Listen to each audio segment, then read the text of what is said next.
Hello, beautiful people. So I just wanted to expand on the video I put out last week regarding me taking a break from single one-to-one readings. Many of you had questions and I wanted to get more into the nitty-gritty of it.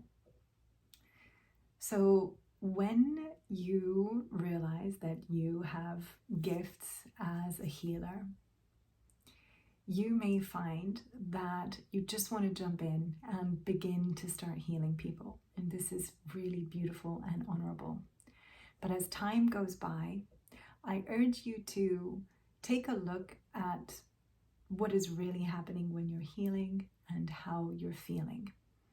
And being aware that whenever you are in service as a healer or going for a reading, you are opening yourself up to someone's psychic field.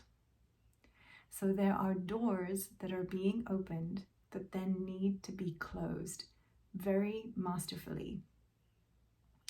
There are protection tools, boundary tools, but mostly you need to continue to be attuned to the field, essentially, to what is in and around you, and take that very seriously. With womb healing and shamanic healing, particularly, you're going to be connected to the ancestral realms, perhaps the entities as well as the guides that are connected to the person. And so being aware that you're opening yourself up to this field and knowing what can happen if within you there are things that are unhealed, that still remain wounds from the past that are not integrated.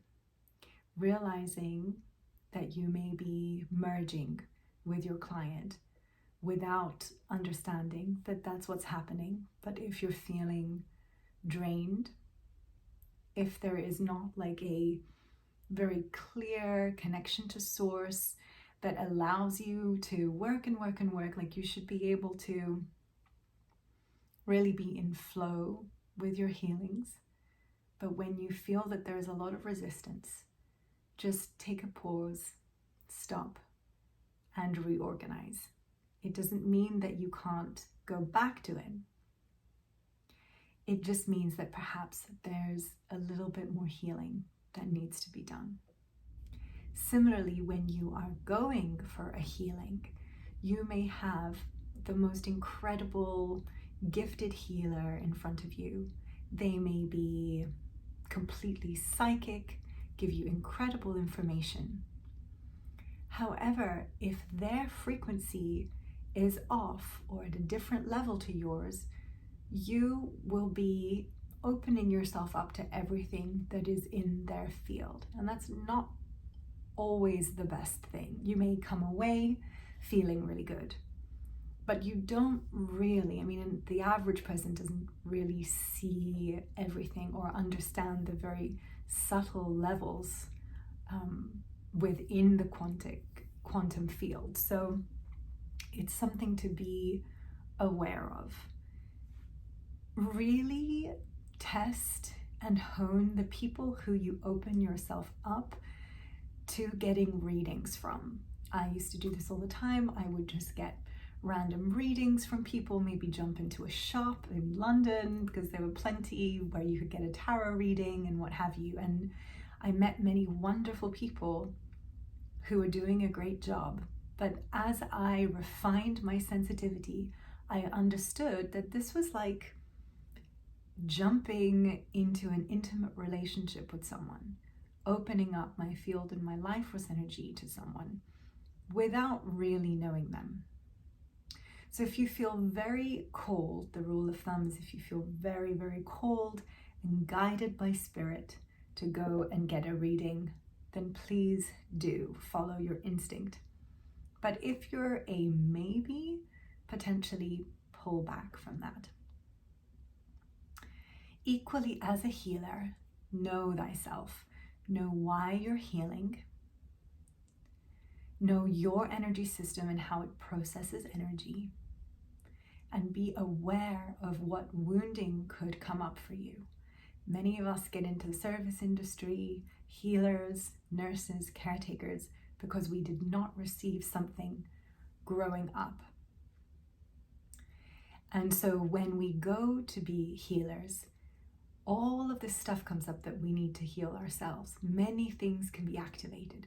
So we have to keep our vessels clear. Okay, just really understanding when we're feeling drained, even if you're using all of your protection tools, everything that you've learned to hold your boundaries, and you might be very good at that, but you might still be feeling drained. And so you need to look a few levels deeper, or if you like, you need to expand your understanding of what might be going on. And then also know your energy type. I think that human design, for example, is a wonderful tool because it really helps you understand how you process energy through your system. We all have very different gifts. So, for example, I'm a manifester in human design, and this means that the way I process energy a lot through my sacral with an open sacral, I have to be extra careful. And so I actually suspended doing one-to-ones, particularly one-to-ones in person, because I found that these were draining my energy. And being in person with someone certainly is more energy intensive than seeing them over the phone, over Zoom. And of course, I'm a huge advocate of us continuing to meet, to sense and feel each other, hug each other, be with each other and gather. And just being aware if your energy type is asking you to take a step back. Perhaps you don't need to be in the same room as someone to heal them when you're working on this quantum shamanic level. But really know what your energy type is. So for me, a manifester, I do really well with groups. I do really well doing a transmission for a group of people, and that's what I'm going to be focusing on. There is also a saying that one-to-ones, particularly in the container of like a one-off single session, which is different from a longer private mentorship session, which I do, but with the single sessions, it is said that there is a draining that happens, like a karmic draining. And this is at a level that we often cannot even imagine.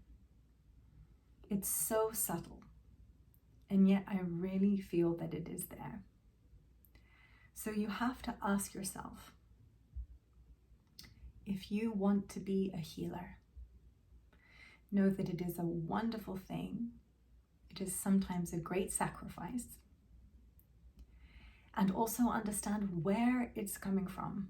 Have you really explored all of the avenues for you to be sharing your gift? Is this the best way for you to share your gift? Explore your energy type, explore your astrology. And so in conclusion, just know yourself, just take a pause and see where your energy is draining, see what is life-giving, what gives you an excited feeling and a feeling of life force energy being replenished. And listen to yourself and attune to yourself.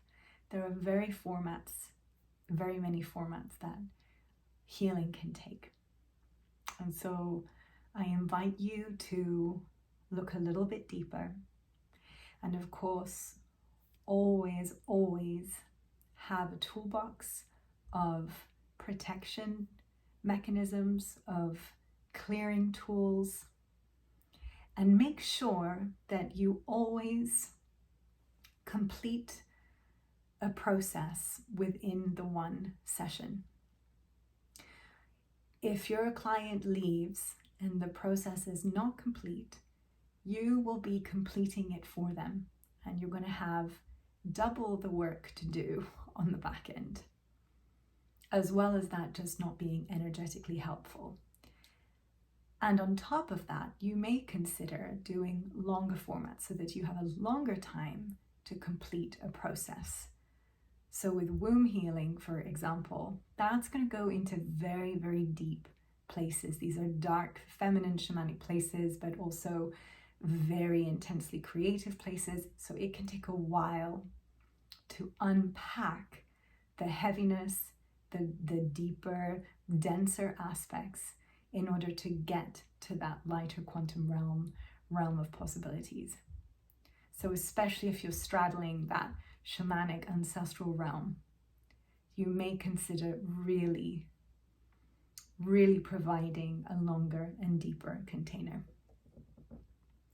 So I hope that was useful, and let me know your thoughts and ask me your questions, and I will be happy to answer them.